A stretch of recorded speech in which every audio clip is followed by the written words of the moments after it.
DCA एक ऐसा computer course जिसके डिमांड या सजेशन काफी ज्यादा है अगर आप एक कंप्यूटर कोर्स करने जा रहे हो, लेकिन मैक्सिमम इवन मैं बात करूं 90% लोग को पता नहीं होता कि डीसीए कोर्स एक्चुअल में है क्या।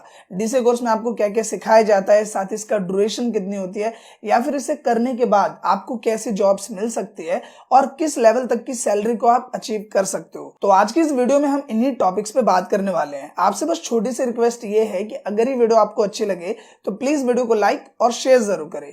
तो बिना किसी देरी के शुरू करते हैं इस वीडियो को। अब यहाँ पे शुरुआत करते हैं सबसे पहले सवाल से कि डीसीए कोर्स एक्चुअल में है क्या। देखो, अगर हम बात करें डीसीए की तो डीसीए का मतलब होता है डिप्लोमा इन कंप्यूटर एप्लीकेशन। ये कंप्यूटर डिप्लोमा कोर्स है जो कि आप 10th या 12th के बाद कर सकते हो। अब बात करते हैं दूसरे सवाल की कि ये जो डीसीए कोर्स है इसमें आपको क्या क्या सिखाया जाएगा, मतलब इसका सिलेबस क्या है। देखो, अगर मैं डीसीए की बात करूं तो सबसे पहले इसमें जो आपकी शुरुआत होती है वो फंडामेंटल ऑफ कंप्यूटर से शुरुआत होती है। फंडामेंटल ऑफ कंप्यूटर का क्या मतलब है, मतलब अगर मैं बात करूं, अगर आप कोई भी कंप्यूटर यूज कर रहे हो तो उसमें एक ऑपरेटिंग सिस्टम होता है, जैसे विंडो 7, विंडो 10 या फिर विंडो 11। तो उसकी जो फंक्शनैलिटीज है कि आप कैसे कुछ बेसिक चीजों को अटेम्प्ट कर सकते हो, स्क्रीनशॉट कैसे ले सकते हो, वर्ड पैड नोटपैड कैसे चला सकते हो, पेंट कैसे यूज कर सकते हो, कुछ चीजों को करेक्शन, कॉपी पेस्ट, ये सब चीजें फंडामेंटल ऑफ कंप्यूटर की कैटेगरी में आता है। इसके बाद जर्नी शुरू होती है एमएस ऑफिस की। एमएस ऑफिस एक ऐसा टर्म है जिसकी डिमांड हर जगह ही है। क्यों? क्योंकि अगर मैं बात करूं कोई भी नॉर्मल अगर हमें डॉक्यूमेंटेशन वाला काम करना है तो उसमें हमें एमएस ऑफिस के किसी एक ना एक सॉफ्टवेयर की जरूरत पड़ेगी। सबसे पहले इसमें आपको क्या सिखाया जाता है, इसमें आपको सिखाया जाएगा एमएस वर्ड। एमएस वर्ड एक वर्ड प्रोसेसिंग सॉफ्टवेयर है जिसकी मदद से आप resume, format, design, visiting card, कुछ बेसिक फॉर्मेट्स या फिर फॉर्म्स वगैरह, ये सब चीजें आप बना सकते हो। आपने नोटिस किया होगा कई बार आप जॉब पे जाते होंगे और इंटरव्यू देने के लिए आप अपना रिज्यूम लेके जाते हैं, तो वो जो रिज्यूम है वो बनाया जाता है एमएस वर्ड पे, और वहां पे सिलेक्शन होने के बाद जब आपको लेटर हेड मिलता है तो वो भी किस पे डिजाइन होता है, एमएस वर्ड पे। अब एमएस वर्ड के बाद आपको सिखाया जाता है माइक्रोसॉफ्ट एक्सेल। एक्सेल एक one of the important and popular software है जॉब इंडस्ट्री में। अगर मैं बात करूं एक्सेल की, तो एक्सेल की मदद से आप किसी भी कंपनी के जितने भी एम्प्लॉयज है उनके डेटा को बड़ी आसानी से मैनेज कर सकते हैं, क्योंकि एक्सेल में ऐसे पावरफुल फॉर्मूलाज या फंक्शंस होते हैं जिनकी वजह से इन चीजों को अटेम्प्ट करना, डेटा को मैनेज करना बहुत ही आसान हो जाता है। अगर मैं बोलूं 2000 लोग का भी डेटा है तो उसे आप बहुत ही आसानी से कस्टमाइज कर सकते हैं एक्सेल सॉफ्टवेयर की मदद से। तो आपको एक्सेल सॉफ्टवेयर की नॉलेज दी जाती है, चाहे आप एक अकाउंट फील्ड में जॉब करो या फिर नॉर्मली डेटा ऑपरेटर की जगह पे जॉब करो, तो वहां पे आपको एक्सेल की जरूरत जरूर पड़ेगी। इसके बाद जो तीसरा टर्म है वो आपको सिखाया जाएगा पावर पॉइंट। पावर पॉइंट एक प्रेजेंटेशन सॉफ्टवेयर है जिसकी मदद से अगर आपको ऑफिस में कोई भी डिजिटल डेटा को रिप्रेजेंट करना है तो वहां पे आपको पावर पॉइंट की जरूरत पड़ती है। पावर पॉइंट की मदद से आप बहुत ही आसानी से और बहुत ही अच्छे से प्रेजेंटेशन को रेडी कर सकते हैं और टू द ऑडियंस या फिर मैं बात करूं टू द टीम लीडर्स, उनके सामने आप अपने डेटा को रिप्रेजेंट कर सकते हैं कोई भी आप मीटिंग अटेम्प्ट करते के टाइम। इसके साथ ही आपको एमएस एक्सेस की भी नॉलेज दी जाती है। एमएस एक्सेस की मदद से आप काफी अच्छे डिजाइन क्रिएट कर सकते हैं, और साथ ही आपको एमएस आउटलुक की भी नॉलेज दी जाती है जिसकी मदद से आप एक ही बार में कंपनी के सारे एम्प्लॉयज को मेल वगैरह भेज सकते हैं प्रोफेशनल वे में।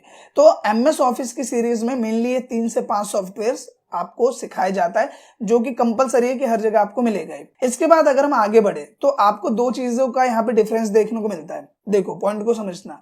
अगर मैं बात करूं कुछ इंस्टीट्यूट की, जाहिर सी बात है ज्यादातर आपको प्राइवेट इंस्टीट्यूट से मिलते हैं, तो वहां पे होता क्या है कि कुछ लोग तो ले लेते हैं अकाउंटिंग फॉर्मेट, मतलब जहां पे आपको टैली प्राइम सिखाया जाएगा, फाइनेंशियल अकाउंटिंग की नॉलेज दी जाएगी और टैक्सेशन की नॉलेज दी जाएगी।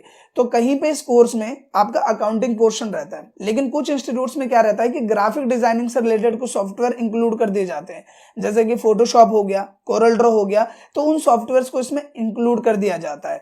मतलब ये समझ लो आप कि या तो आपको अकाउंटिंग सेक्शन मिलेगा या फिर आपको यहाँ पे ग्राफिक डिजाइनिंग से रिलेटेड 1-2 सॉफ्टवेयर देखने को मिल सकते हैं।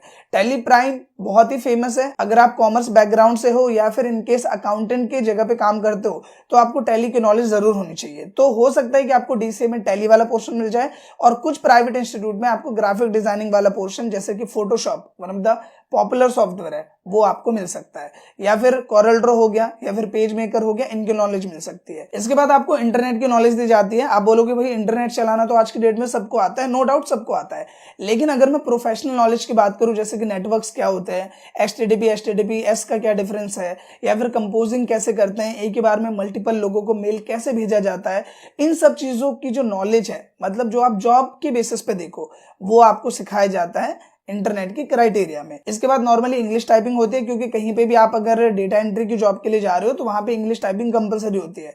तो ये जो पूरा पैरामीटर है जो मैंने आपको बताया, सबसे पहले क्या, fundamental of computer, then MS Word, Excel, PowerPoint, MS Access, Outlook, और इसके बाद मैंने क्या बताया, अगर अकाउंटिंग सेक्शन है तो tally prime, financial accounting, taxation. अगर ये नहीं है तो Photoshop, Corel Draw, page maker, ये चीजें आपको मिल सकती है। इसके अलावा हमने क्या देखा, इंटरनेट सेक्शन, और जो लास्ट था वो क्या है, इंग्लिश टाइपिंग। तो ये इस कोर्स का पूरा सिलेबस होता है जो कि आपको 3 महीने या 6 महीने के ड्यूरेशन में सिखाया जाता है। बेसिकली क्योंकि ये डिप्लोमा कोर्स है तो इसका जो टाइम लेंथ होता है वो 6 महीने का होता है, लेकिन कई बार लोग को सीखने की जल्दी होती है और इंस्टीट्यूट वालों को भी सिखाने की जल्दी होती है, तो वो क्या बोलते हैं कि आप 1 घंटे की जगह 2 घंटे की क्लास लो, हम आपका जो कोर्स है वो 3 महीने में ही कवर करवा देंगे। तो कुछ इंस्टीट्यूट्स में आपको ये जो कोर्स है वो 3 महीने को भी देखने को मिल सकता है, और कहीं पे जो ये कोर्स है वो आपको 6 महीने का जो मेन टाइम पीरियड होता है वो 6 महीने का होता है।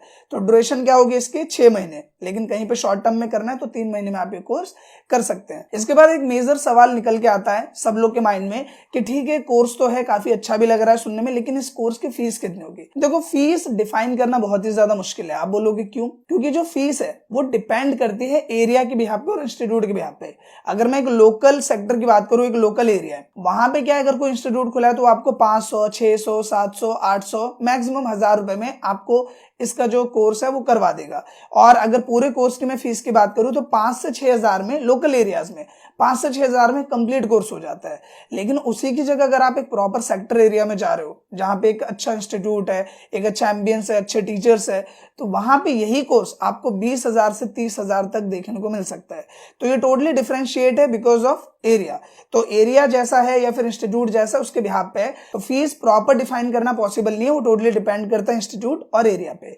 अब आ जाते हैं सैलरी वाले फैक्टर पे कि ये कोर्स आपने कर लिया, अब आपको कितनी सैलरी मिलेगी। देखो सैलरी के केस में क्या है कि अगर आप ये जो कोर्स है वो 12th के बाद आप करते हो, उसके बाद कहीं जॉब के लिए जा रहे हो एज अ फ्रेशर बिल्कुल स्टार्टिंग में, तो आपको सैलरी मिल सकती है 10 से 15,000 के बीच में। लेकिन अगर आपने ग्रेजुएशन की है अकाउंटिंग फर्म से, कॉमर्स से आपने या बीकॉम किया हुआ है, ग्रेजुएट हो आप, और उसके बाद आपने कोर्स कर लिया, आपको एक्सेल की भी अच्छी नॉलेज है, इंटरव्यू अच्छे से क्रैक कर लेते हो, तो तब आपकी जो सैलरी है एज अ स्टार्टिंग 12,000 से 20,000 के बीच में मिल सकता है। इनकेस अगर आपका रेफरेंस है तो आपके लिए और प्लस पॉइंट है, तो आपको सैलरी 20,000 तक आराम से मिल जाएगी एज अ फ्रेशर, या 25 भी मिल सकती है। बट आप सैलरी जो गैप रेशन है वो लेके चलो कि 10,000 से लेके 25,000 के बीच में आपकी इसकी सैलरी रहती है एज अ स्टार्टिंग या एज अ 3 महीने 6 महीने के एक्सपीरियंस के बाद, ऐसा रहता है। और अगर आप इसमें एक्सपर्ट बन जाते हो और बाद में किसी एमएनसी वगैरह में आप एंट्री ले लेते हो, एमएनसी कंपनीज में चले गए, तो वहां पे सैलरी आपको अच्छी मिल सकती है कुछ टाइम जॉब करने के बाद, एक्सपीरियंस लेने के बाद, फ्रेशर नहीं। तो वहां पे आपको जो सैलरी है वो 30,000 40,000 के बीच तक मिल सकती है। सो आई होप कि दोस्तों डीसीए कोर्स क्या है और क्या इसके पैरामीटर्स हैं वो सब आपको समझ में आया हो।